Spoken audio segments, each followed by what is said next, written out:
In the last episode, we learned how the Prophet Muhammad ﷺ described Dajjal's appearance. But his appearance alone is not what makes him the greatest trial in human history. The real test lies in what Allah will allow him to do. Many people ask, if Dajjal is only a human being, how will he deceive so many? The answer is simple. Allah will permit Dajjal to perform extraordinary events as a test for humanity. These are not signs that Dajjal possesses divine power. Rather, they are a trial from Allah to distinguish sincere believers from those whose faith depends only on what they see. The Prophet Muhammad ﷺ informed us that Dajjal will command the sky, and by Allah's permission, rain will fall. He will command the earth, and vegetation will grow. Communities that follow him will experience abundance. Those who reject him may experience severe hardship. This does not mean Dajjal controls nature. Only Allah controls the heavens and the earth. Dajjal will merely be allowed to become a means through which Allah tests his servants.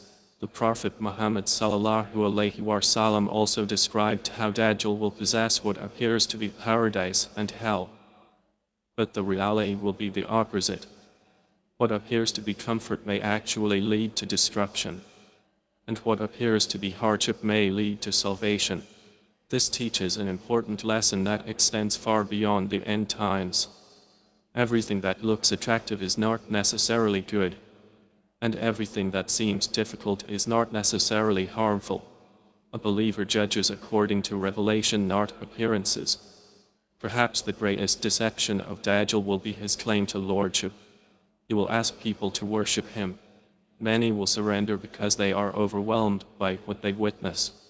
But the believer remembers one simple truth: only Allah creates. Only Allah gives life. Only Allah causes death. Only Allah deserves worship. Miracles do not make someone worthy of worship. Power does not make someone divine. Wealth does not make someone divine. Fame does not make someone divine. The Quran repeatedly teaches that Allah alone is the Lord of the worlds. This belief is the foundation of every prophet's message. That is why strengthening Tawhid today is one of the greatest protections against the fitna of Dajjal. If your heart knows Allah, no deception can replace him. If your faith depends only on what your eyes can see, then every generation will bring new forms of deception. The trial of Dajjal reminds us that faith is built upon certainty in Allah, not fascination with extraordinary events. So ask yourself today, is my heart attached to miracles, or is it attached to the Creator of miracles? The answer to that question may determine how a believer responds to the greatest trial in human history. In the next episode, we will explore where Dajjal will emerge, how he will travel across the earth, and the places he will never be able to enter. May Allah strengthen our Tawhid, protect us from every trial, and keep us firm upon His guidance until our final breath.